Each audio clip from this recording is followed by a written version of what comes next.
siang teman-teman media, salam sehat, Om Swastiastu, nama budaya, salam kebajikan. Yang saya hormati Bu Sari selaku Deputi Investigasi, Prof. Bambang sebagai ahli yang sejak awal ikut dengan tim penyidik untuk melakukan penanganan dugaan tindak pidana korupsi dalam tata niaga komoditas timah di wilayah izin usaha pertambangan IUP PT Timah. Jadi rekan-rekan semua, alhamdulillah hari ini sudah selesai perhitungan kerugian negara di perkara tindak pidana korupsi komoditas timah di Bangka Belitung. Ini nanti akan detail dijelaskan oleh Bu Sari, tapi kami dapat menyampaikan pembukaannya bahwa angka yang tadi disebut sebesar 300, sekian triliun ini masuk dalam kualifikasi kerugian negara. Jaksa akan maju ke persidangan, dalam dakwaannya tidak memasukkan kualifikasi perekonomian negara. Jadi sekali lagi nih ya, ini penting. Jaksa tidak akan memasukkan jumlah atau nilai yang masuk dalam kategori kerugian perekonomian negara. 300, sekian triliun akan didakwa sebagai kerugian negara.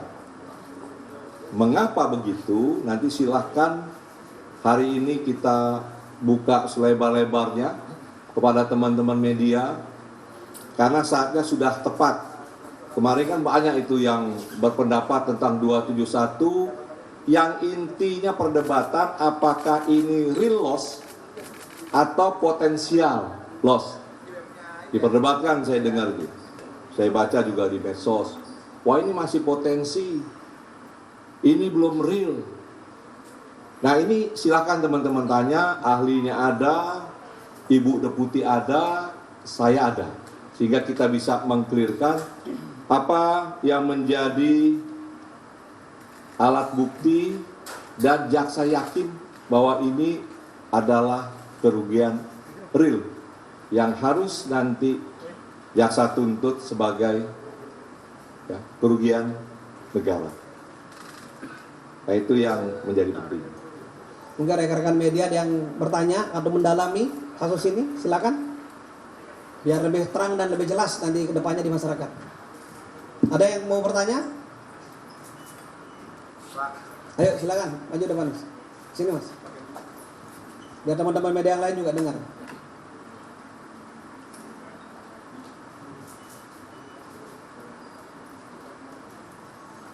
Ya Pak, saya Reza dari Kompas TV. Ini kan kemarin Gubernur Bangka Belitung ya, Gubernur Erzaldi itu kemarin diperiksa. Sejauh mana Pak keterlibatan dari Erzaldi itu? Karena kan nggak mungkin kalau Pak Erzaldi itu nggak mengetahui dalam RAKB, karena Kepala Dinas saya sudah menjadi tersangka. Kenapa Pak Erzaldi sendiri belum sampai saat ini? Itu aja Pak. Ini yang jawab ini Pak Jampisus nih. Harusnya yang ditanyakan seputaran tentang 271 dan berkembang menjadi 300 triliun. Tapi tidak apa-apa, bisa dijawab sama beliau. Silakan Pak Jampisus. Terima kasih ya. Sebenarnya kami berharap nanti pertanyaan banyak mengenai kualifikasi kerugian negara yang selama ini diperdebatkan di 271 agar clear. Banyak pertanyaan kepada kami tidak kita jawab karena belum tepat waktu dan proses ini masih berjalan. Kalau sekarang sudah ada hasil dari teman-teman auditor dari BPKP, sehingga kita siap untuk menyampaikan ke publik dan mempertanggungjawabkan nanti terbuka di persidangan mengenai 271 tadi adalah kerugian real yang banyak masyarakat berpendapat bahwa itu masih potensial. Nanti silakan teman-teman, saya berharap itu dapat digali karena mau ada BPKP dan ahli. Nah, pertanyaan tadi adalah mengenai pemeriksaan El Sadi, mantan gubernur. Pemeriksaan itu dilakukan oleh penyidik, ya, statusnya sebagai saksi. Beliau dimintai keterangan oleh penyidik untuk kepentingan karena beliau dianggap sebagai tokoh masyarakat dan beliau pegang kendali pemerintahan yang juga menjadi tanggung jawab gubernur adalah kesejahteraan masyarakatnya. Maka kita ingin tahu sampai sejauh mana ya, tata niaga timah ini yang dikelola oleh PT Timah dan pihak swasta lainnya terhadap ya, perekonomian masyarakat setempat, pemasukan bagi pemerintah provinsi, dan apakah ada korelasi dari semua alat bukti yang kita miliki. Salah satu adalah kualifikasi kerugian lingkungan yang terjadi di wilayah Bangka Belitung yang saat itu beliau menjabat gubernur. Jadi sekali lagi yang kita minta keterangan dari Pak Ezadi ini, apa manfaat yang diterima oleh masyarakat Bangka Belitung dan pemerintah provinsi dari hasil bisnis timah ini. Kemudian bagaimana ke depan dengan fakta yang kita temukan ada kerusakan ekosistem dan kewajiban-kewajiban lain yang sudah dijelaskan tadi oleh Prof. Bambang bagi pemerintah daerah. Jadi itu kepentingan pemeriksaan dengan status beliau sebagai saksi. Ya. Oke. Jadi saya rasa cukup. Ya, saya kira itu cukup ya penjelasan dari Pak Jampitsus. Ada lagi? Monggo. Halo, cek. Izin Pak Jampitsus, saya Irfan dari IDN Times. Mau bertanya Pak, dari kerugian negara 300T ini, apakah penyidik sudah menghitung berapa keuntungan yang diperoleh dari 23 tersangka, dan kemudian siapa yang paling banyak mengambil untung dari kasus ini? Kemudian yang terakhir Pak, sejauh ini dari 23 tersangka, tersangka yang sudah dilapis TPPU itu ada berapa dan siapa saja? Terima kasih. Ya. Silakan Pak. Jadi kewajiban kejaksaan dengan programnya yang bersamaan dengan Kementerian BUMN, bersih-bersih BUMN, itu kita implementasikan dengan mendahulukan proses pidana. Dengan harapan apabila proses pidana ini selesai, perusahaan ini nanti akan melakukan bisnis dengan tata kelola yang akan diatur oleh Kementerian SDM tentunya kalau menyangkut timah atau leading sektornya. Jadi proses pidana ini kita lakukan dengan mendudukkan bagaimana dan siapa yang bertanggung jawab, bagaimana proses nanti penuntutannya, ini sedang kita lakukan. Terkait pertanyaan tadi, bahwa siapa-siapa saja yang menikmati, siapa saja yang dibebani, ya, kami belum bisa sampaikan ke publik. Kenapa? Karena terkait tim pelacakan aset kami masih bekerja dan berjalan di lapangan. Beban kita selain membuktikan bahwa ini adalah pidana tipikor yang dilakukan oleh penyelenggara negara atau pejabat dari PT Timah, bermufakat jahat dengan pihak swasta, sehingga kewajiban kedua bagi penyidik, bagaimana ini bisa mengembalikan kerugian yang telah terjadi. Oleh karena itu, ini ada korelasinya dengan TPPU. Penyidik dalam pencarian aset itu menggunakan selain tipikor untuk melihat hasil kejahatannya itu ada di mana dan bisa ditarik, apa yang alatnya yang digunakan, seperti smelter, disita. Nah, ini kan bukan hasil kejahatan, tetapi ini sebagai alat yang digunakan untuk melakukan kejahatan. Nah, semua itu sedang dihimpun dan tim kita masih bekerja. Akan kita lakukan penyitaan dengan pintunya juga TPPU, dan ini segera akan kita gelar sebagaimana Pak Jaksa Agung sampaikan. Mudah-mudahan ini akan maksimal kita bisa melakukan pengamanan dengan tindakan penyitaan terhadap aset. Jadi untuk TPPU saya rasa nanti semua sudah clear, sudah kita umumkan yang kena siapa saja. Setiap ada penetapan kita sudah sampaikan.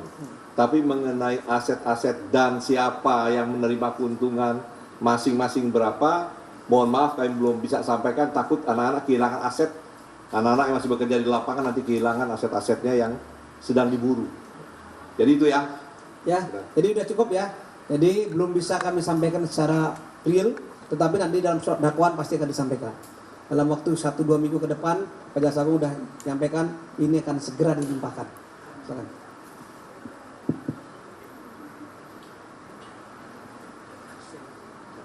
Bapak izin Pak, Wahyu dari Kata Data Pak. Pak, terkait sampling tadi Pak, ada berapa sampling yang diambil dan di wilayah mana aja di Bangka ataupun di Belitungnya Pak? Terima kasih. Ini pertanyaan kepada Prof nih. Monggo Prof. Baik, terima kasih. Seperti sampaikan tadi bahwa untuk mendapatkan informasi terkini begitu ya secara saintifik, ini juga diminta oleh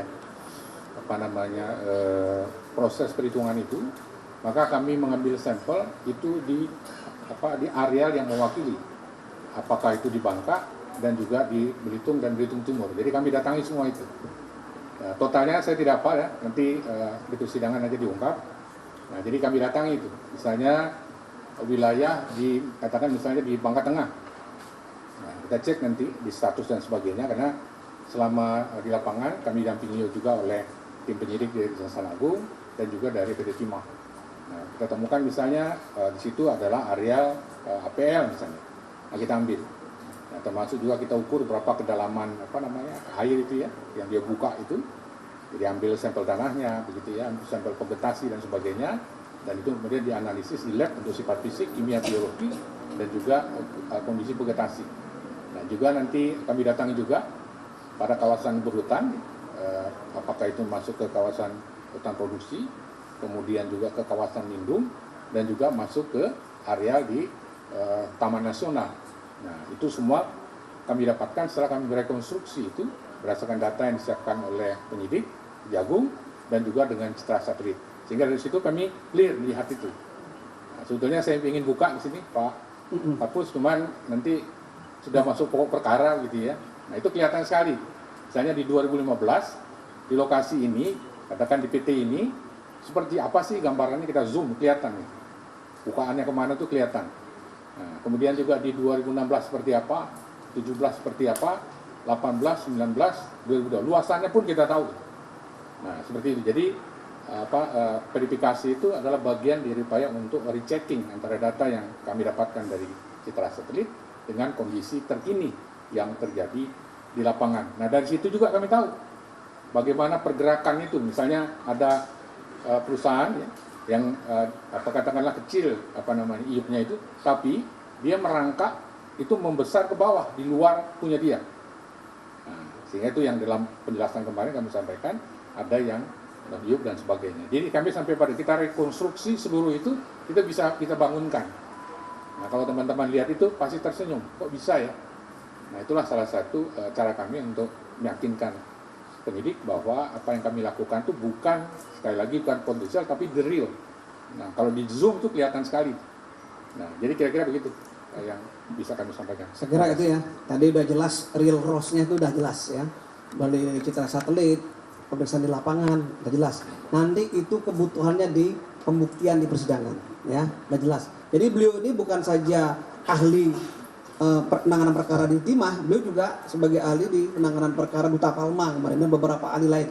Sudah terbiasa beliau melakukan perhitungan yang real loss seperti ini. Ada pertanyaan lagi? Cek dulu. Saya Asri dari Kompas TV, Pak izin bertanya terkait dengan kasus timah ini, apakah betul ada keterlibatan dari purnawirawan Polri terhadap kasus timah ini? Boleh dikonfirmasi Pak? Ini pertanyaannya ini menjurus nih Pak. Monggo Pak. Jadi yakinlah bahwa penyidik kejaksaan ini profesional, bertindak dalam koridor ketentuan. Dan ini secara khusus memang saya minta ke Ibu Deputi, ke teman-teman auditor untuk percepatan hasil perhitungan kerugian negara. Dengan maksud agar cepat bisa kita limpah. Nah, kalau ini sudah digelar di pengadilan, teman-teman bisa lihat itu. Dari alat bukti yang dibuka, dari saksi yang bicara. Apabila ada keterlibatan, ada alat bukti di situ, itu penuntut umum kami yang membuat nota pendapat itu untuk usulan sebagai tersangka dari hasil persidangan. Ini saya lihat banyak di medsos beredar, si A, si B, ya. Ini terlibat. Tetapi ukuran kita tentunya adalah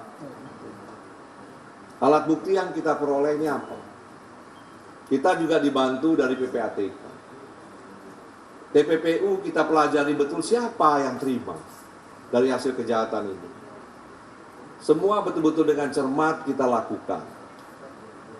Bahkan dari awal kita sudah sampaikan juga ke pihak-pihak terperiksa bahwa ini kita lakukan secara profesional dan tolong jaga penyidik kami agar tidak terpengaruh dengan hal-hal yang tidak diinginkan.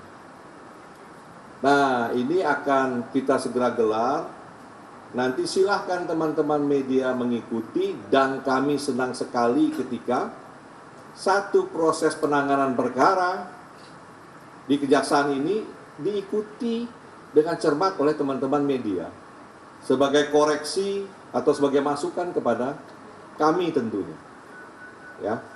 Jadi kami tidak mau berpolemik, yang jelas sudah kita umumkan ada berapa tersangka? 23 yang kami yakini bahwa inilah pelaku dan inilah yang menikmati, inilah yang menyebabkan kerugian akan segera kita sidangkan.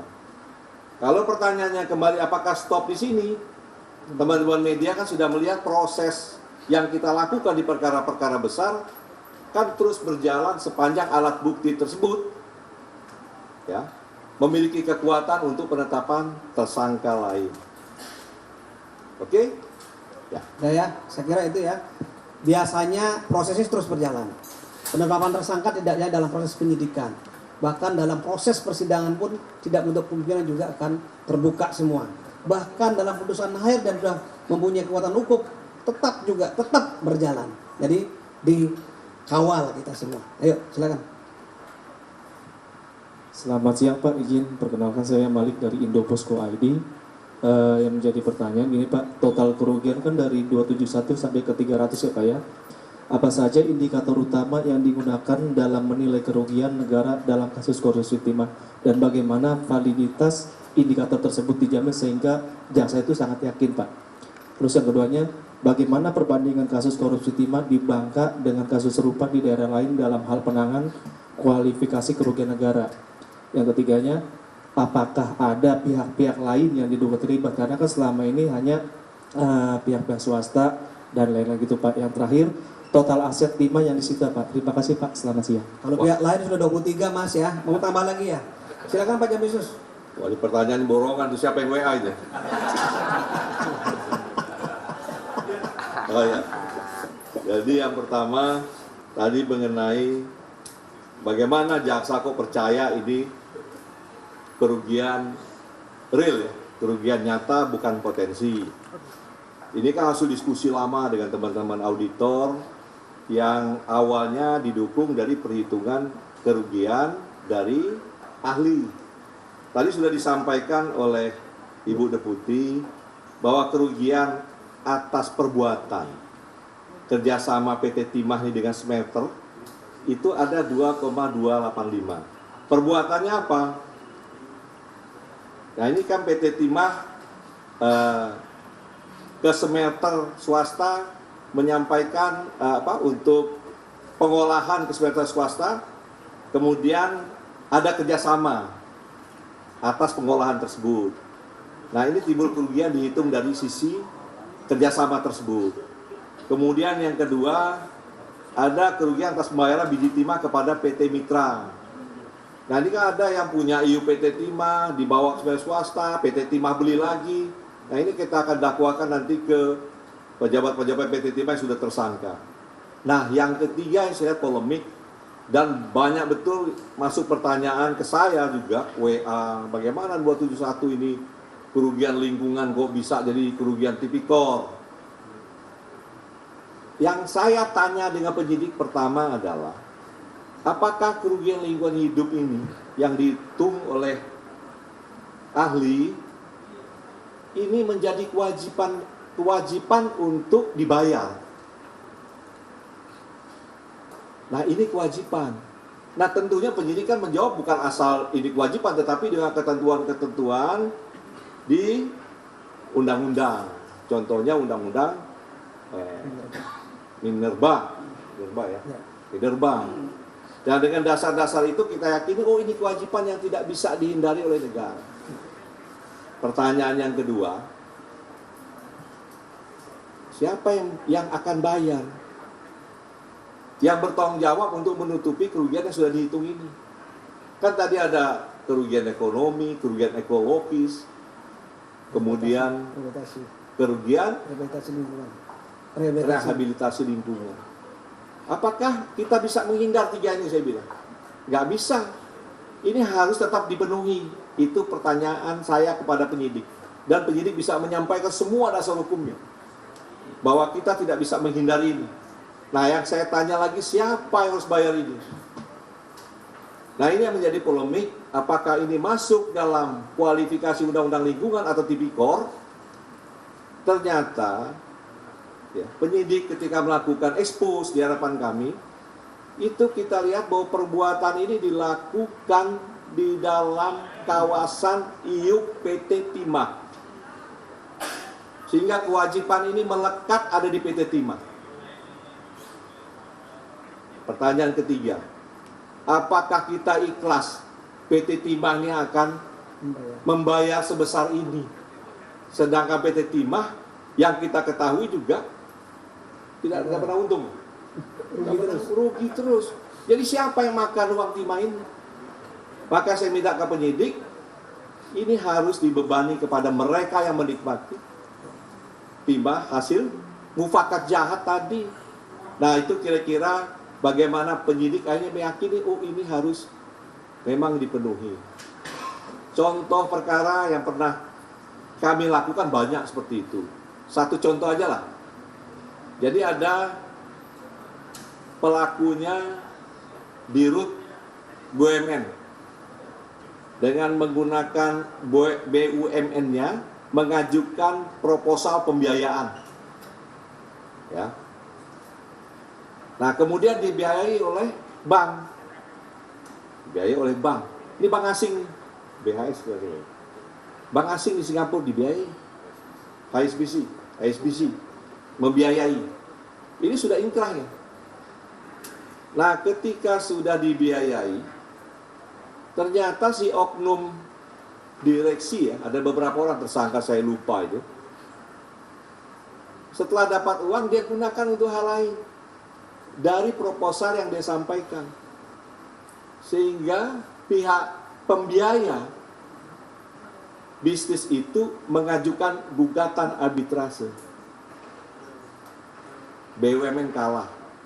Sehingga BUMN harus bayar.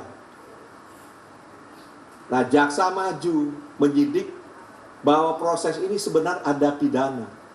Karena kalau kita lihat dari pertimbangan di arbitrase, ya wajar pembiaya jelas menang. Karena yang diagunkan justru BUMN-nya, PT-nya.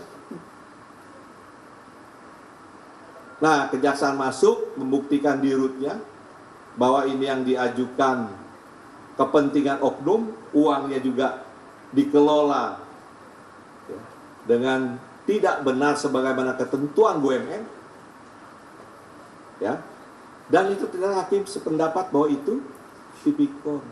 Barulah jaksa bisa melakukan perlawanan bahwa kewajiban yang harus dibayar itu bukan melekat di BUMN yang dipakainya untuk agunan. Pertanyaannya adalah negara belum bayar, tetapi hakim dalam putusannya melihat bahwa negara tidak bisa menghindar, harus bayar, tinggal nunggu waktu. Dan itu masuk dalam kualifikasi kerugian negara. Yang jelas negara belum mengeluarkan. Banyak perkara lain. Yang kita sidik juga sekarang Budi Said Surabaya. Negara kalah harus bayar berapa T? 1,3 triliun. PT Antam. Nah, apakah putusan tersebut ya terbebas dari tindak pidana? Nah, ini yang kita coba nanti kita limpahkan ke sidang. Karena jaksa yakin timbulnya kewajiban itu yang menjadi alas gugatan dan dimenangkan ada tipikornya. Karena ada keterlibatan mufakat jahat bersama dengan pegawai Antam. Nah, jadi saya minta teman-teman bisa menjelaskan kepada publik bahwa kenapa ini kerugian real. Satu, karena ini kewajiban yang tidak bisa dihindari dan putusan pengadilan sudah ada seperti perkara yang sama. Yang kedua, ini menjadi kewajiban PT Timah harus menutup ini karena di wilayah dia. Yang dimana di undang-undang itu ada berapa pasal tuh di sini. Ya, ini menjadi kewajiban pemegang iupnya. Jadi yang ketiga, ada alat bukti mufakat jahat antara mereka sehingga kewajiban ini timbul ke PT Timah. Nah, kira-kira seperti itu cara berpikir sehingga kami yakin bahwa ini kerugian real, bukan potensi yang harus ditanggung oleh PT Timah secu negara. Ya, jelas ya? Oke, sangat jelas ya. Ada lagi?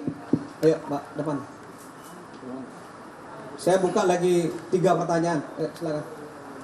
Ya Pak, saya Ursula dari Kompas TV. Saya ingin bertanya soal kemarin ada isu soal kuntit-menguntit yang diduga berasal dari anggota Polri Densus 88. Kira-kira bisa dijelaskan soal kasus tersebut dan dikonfirmasi apakah betul dan saat ini penanganan untuk kasus tersebut seperti apa? Terima kasih. Ya, jadi kalau mengenai tadi apa tadi istilah kuntit menguntit atau intip mengintip, ya, ini sudah diambil alih oleh Jaksa Agung.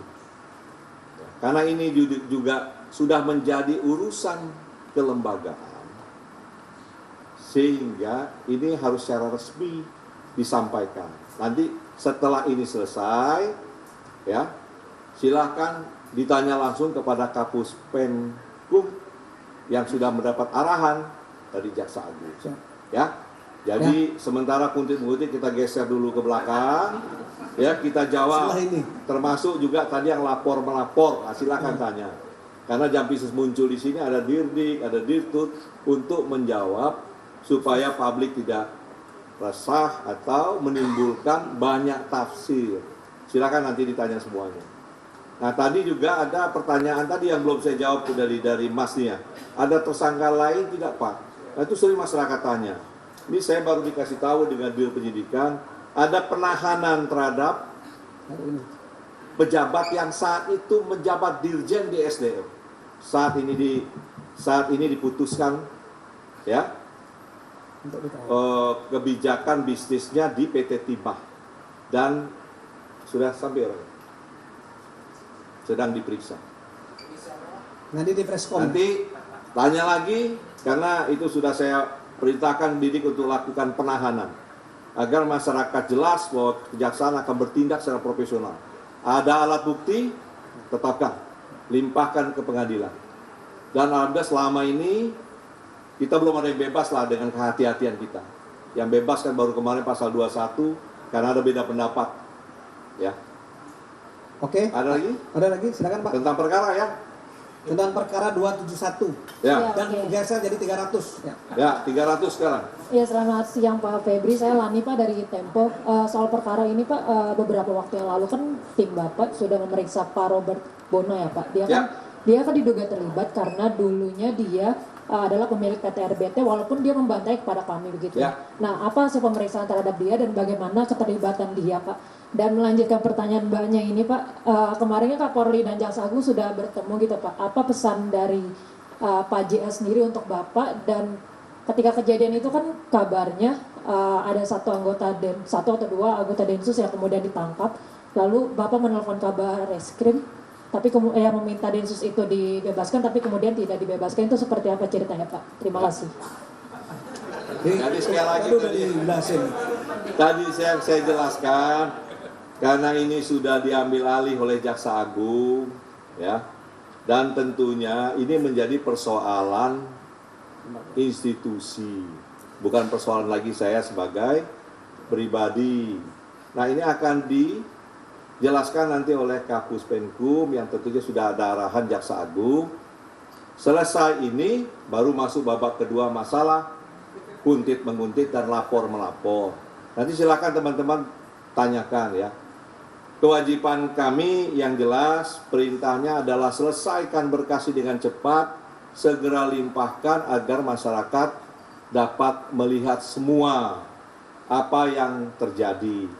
Termasuk tadi pertanyaan mengenai Robert Bono. Ini pun karena suara masyarakat ya, dan beberapa indikasi yang ada di kita sehingga dipanggil. Tidak saja Robert Bono, siapapun yang ada indikasi ya, karena ini kerugian cukup besar 300 triliun, maka akan kita periksa. Apakah dia tersangka atau tidak, nanti alat bukti akan bicara. Bisa dilihat sisi nanti, cermati oleh teman-teman. Cermati kesaksian. Ya. Yang tampil di pengadilan, lihat ada tidak nanti alat bukti untuk arah ke seseorang yang belum ditetapkan. Lihat dari nanti jaksa membuka aliran dana, siapa yang menikmati. Kalau dia menikmati yang belum ditetapkan, kalian bisa sampaikan kepada kami.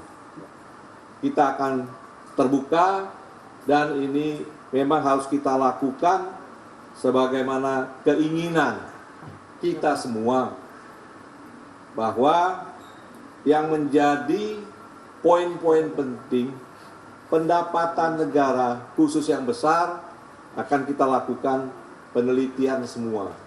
Mudah-mudahan segera dapat perbaikan tata kelola ya, baik dari sumber daya alam, sawit dan semuanya, sehingga kita masyarakat bisa langsung melihat berapa produksi, siapa yang produksi, hak negara dibayar atau tidak, semua bisa dikontrol. Tujuan kejaksaan hanya itu. Jadi selesai timah ini kita juga sudah melakukan rapat nih. Rapat mendorong agar tata kelola ini diperbaiki agar ada manfaat bagi masyarakat setempat, kearifan lokal. Hak negara harus dipenuhi, dan kita bisa menjaga ekosistem dengan baik ke depan. Cukup ya? Lagi satu pertanyaan, sebelah sana. Dari sini kan sudah tadi. Biar agak dingin, panaskan di sana dulu. Satu pertanyaan aja kita tutup. Izin Pak, kemarin terkait dengan diperiksanya asisten pribadi dari Sandra istri dari tersangka HM, seperti apa proses pemeriksaannya. Kemudian yang kedua juga terkait dugaan keuntungan yang diraup dari tersangka HM seperti apa, dan yang ketiga terkait dengan apakah istri dari tersangka HM ini akan ada kemungkinan untuk dipanggil kembali. Terima kasih. Jadi nanti untuk khusus HM ini kan yang kita dakwakan nanti peran dia. Setelah peran, kemudian apa yang dia peroleh. Keterkaitan istrinya tadi pada poin kedua apa yang diperoleh. Kita harus bisa memastikan ketika ini dilakukan penyitaan dan dibawa ke pengadilan, ya ini real hasil kejahatan atau TPPU. Sehingga kita perlu keterangan dari istrinya apalagi ada pernyataan pisah harta. Sehingga kita harus pastikan bagaimana pemisahan, apakah yang dipisahkan juga tidak terkontaminasi dari uang hasil kejahatan ditimang. Jadi dua ini kita dalami sehingga kita perlu keterangan dari istrinya. Satu mengenai peran dan khususnya mengenai keuangan yang didapat oleh tersangka Harvey di tata niaga timah. Cukup ya? Saya kira itu ya, rekan-rekan sekalian. Sekian untuk press conference pada pagi hari ini dengan Bapak Jampisus.